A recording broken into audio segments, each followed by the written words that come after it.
You mix iron, lithium, and neon.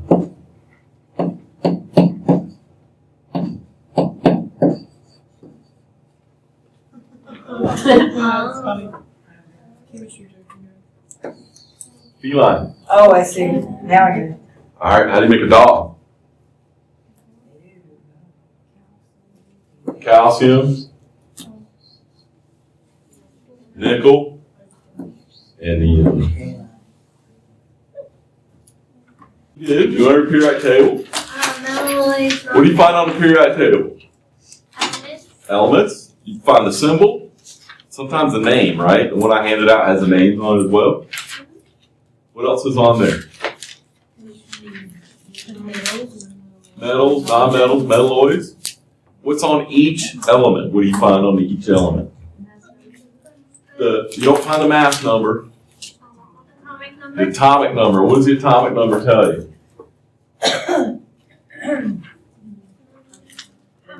So, who says? Protons.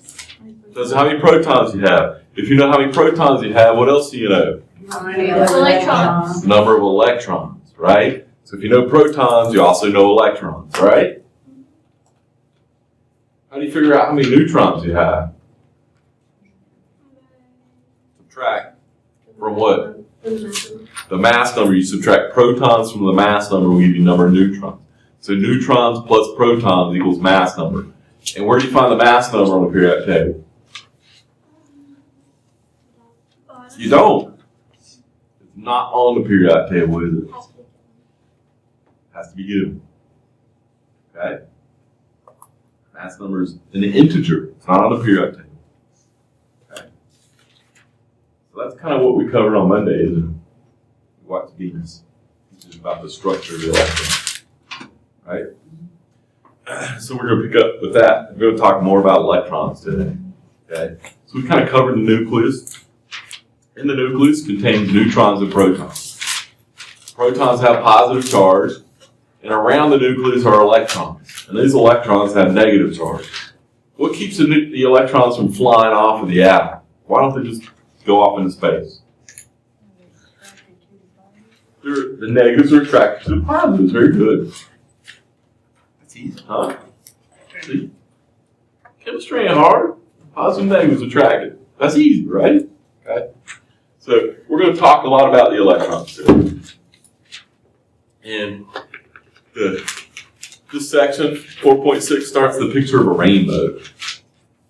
Anybody know how a rainbow works? Why do you see a rainbow? Refraction. What does that mean? Explain that. The water in the air causes the colors to change because when the sunlight hits it, the heat hits it. Yeah. Terminology is a little messed up, but you got the right idea. You got the very much so the right idea. When the sun shines through the moisture in the air, after it rains, there's still a lot of water in the air, right? The moisture acts like a prism, and it does what's called refraction. It bends the light, and it separates the different wavelengths of light. White light is a combination of all these different colors. If you shine it through a prism, they get bent at different angles because they have different wavelengths. Not all light is the same, right? Okay. They get bent because they have different wavelengths, and that's why you see a rainbow that looks like that. And it's always in the same order, right? You may know the order of the colors? Allison knows. Huh? Roy G. Bibb. Red, orange, yellow, green, blue, indigo, violet. They're always in the same order when you look at it. Because they're nice.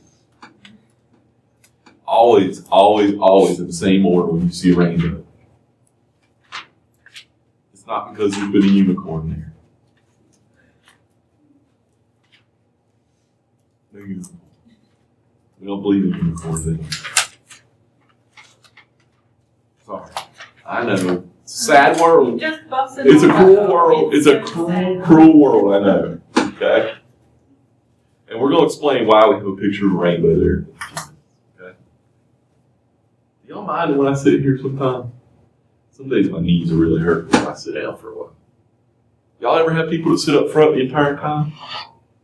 Yes? No? Don't bother me, Yes. buddy. I hate sitting down, but sometimes my knees hurt. So, electromagnetic radiation. That's how much we're worried about that.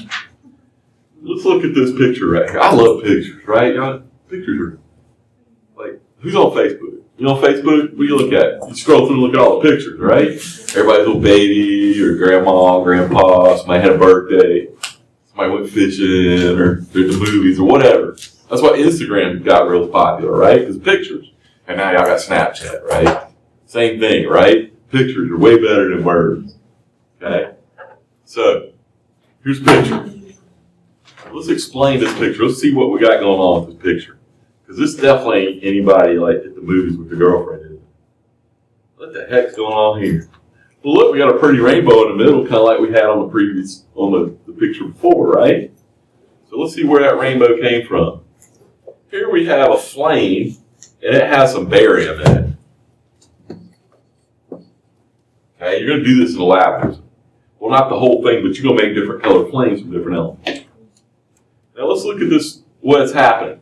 You put the barium in the flame, and it gives off light, and you pass that light through a prism, just like the water droplets in the atmosphere.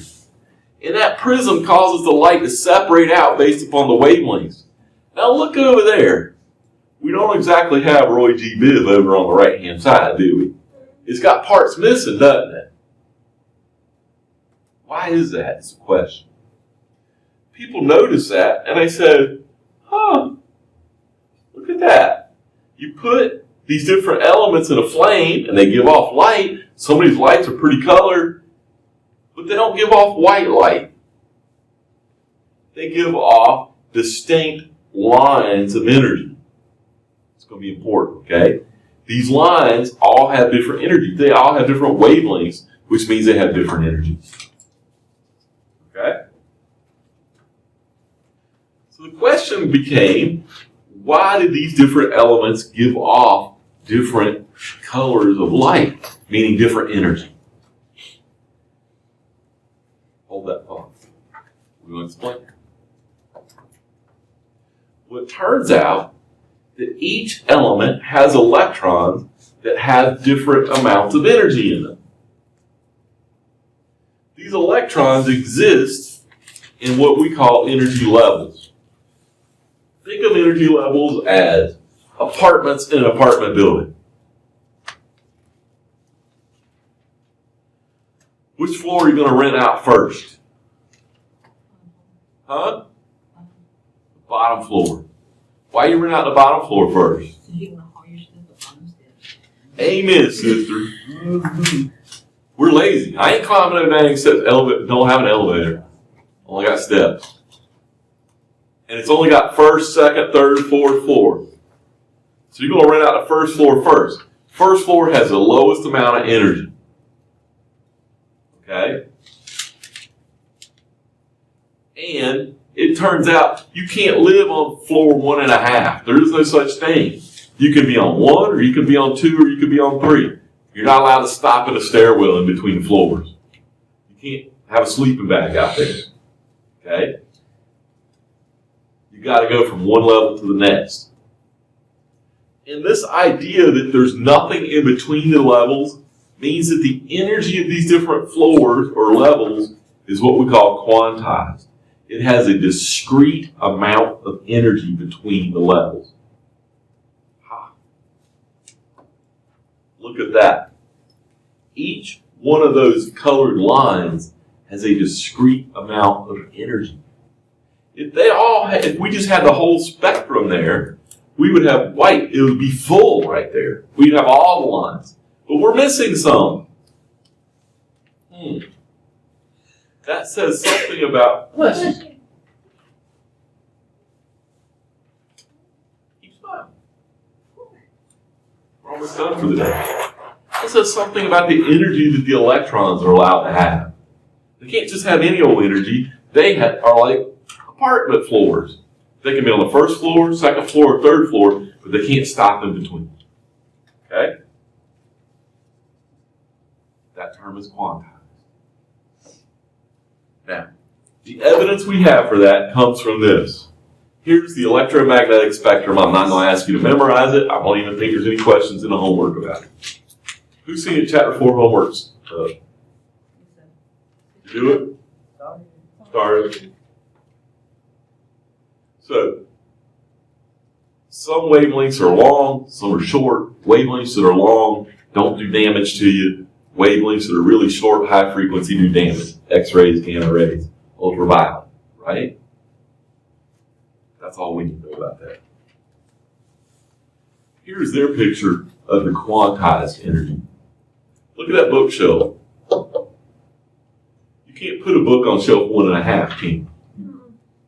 Doesn't work that way, does it? What else, when you look at those energy levels, do you see anything else that is striking to you?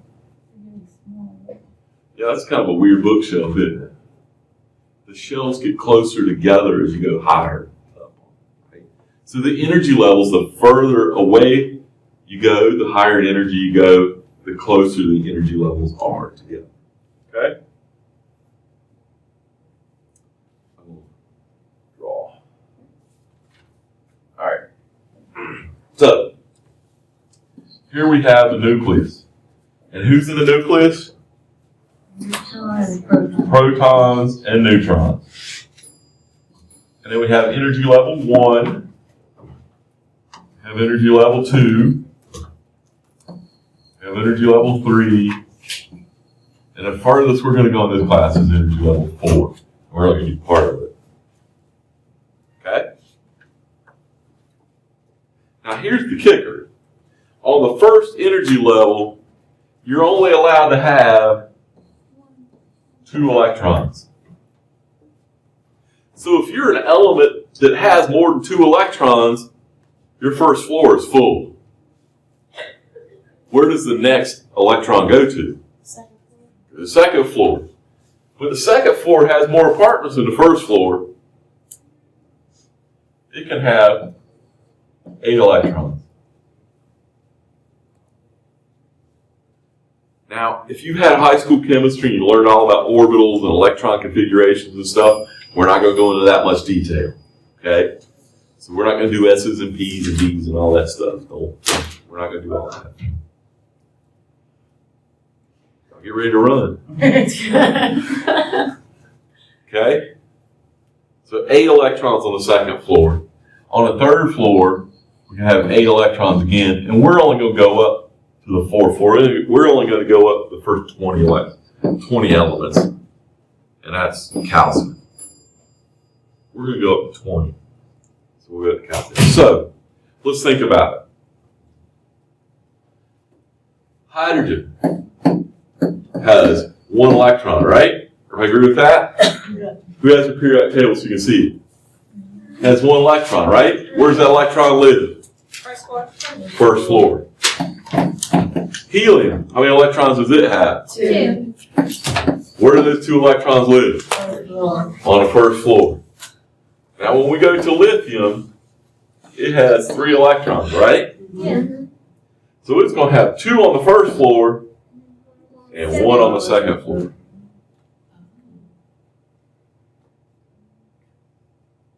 Okay? All right, let's jump ahead a little bit. Let's look at nitrogen. How many electrons does nitrogen have? 7.